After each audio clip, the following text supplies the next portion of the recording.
Enfin, bonjour. On parle aujourd'hui des résultats de ton projet, peut-être en commençant par les compétences numériques qui sont acquises par les élèves dans le cadre d'un tel projet. La toute première compétence numérique, ça serait de comprendre que cet objet numérique, cette tablette, elle ne sert pas qu'à jouer, elle ne sert pas qu'à tapoter partout, elle sert à créer quelque chose.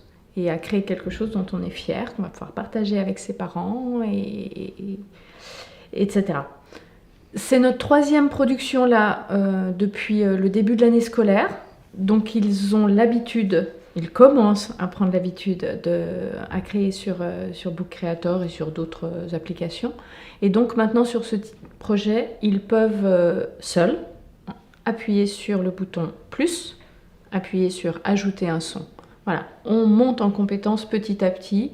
Ils vont bientôt pouvoir déplacer le son, changer la couleur de la page si une autre couleur, le fond, leur plaît plus. Avoir des choix plus personnels. J'étais plus guidante, l'activité plus guidée en tout début septembre sur l'imagerie de la classe.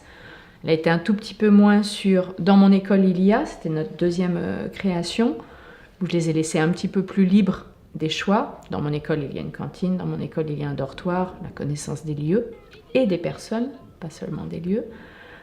Sur cette troisième création, ils sont de plus en plus libres.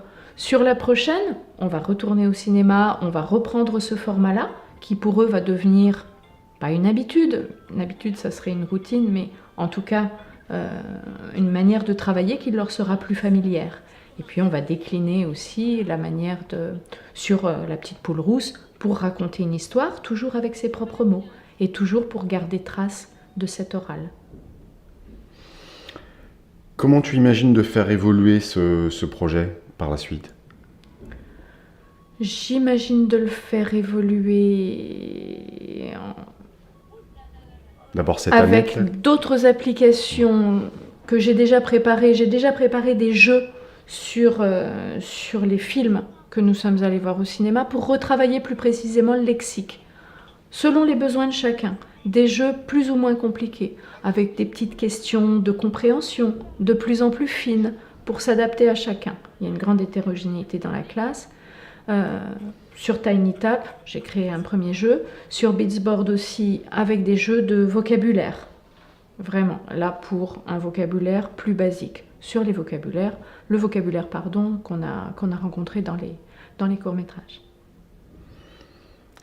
Est-ce que tu dirais que ce projet a eu un impact auprès de certains collègues ? Il y a une lectrice hier qui m'a écrit, qui m'a envoyé un mail pour me demander des précisions sur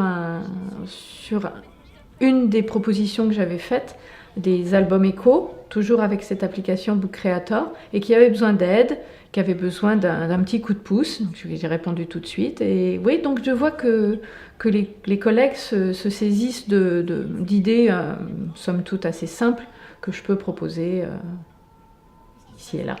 Tu évoquais ton blog.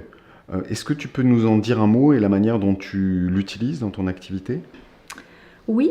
Doigtdécolle.com, c'est un blog que j'ai lancé presque au début. Je vous parlais de 2011, je l'ai sorti en 2012 je crois, assez tôt, pour proposer les activités que je testais en classe au partage.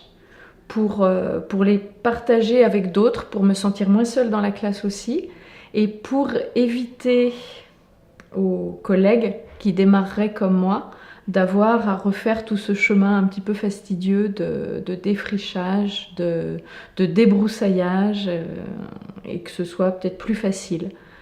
Donc j'ai proposé de mettre en ligne des activités, une réflexion sur mes activités, un retour, une certaine distance que ça m'a permis, et qui est très, très agréable, voilà, de se dire, voilà, de réfléchir sur ce qu'on est en train de faire. Et ce que j'apprécie particulièrement, c'est d'avoir des retours des lecteurs, avec des échanges avec eux, et de se dire que bon, ça sert pas à rien et c'est pas complètement nigo ce que je propose en classe, puisque d'autres s'en saisissent, d'autres me disent que ça leur est utile, et ça m'enrichit, puisque moi ça me fait progresser aussi. Donc voilà, ça va dans les deux sens.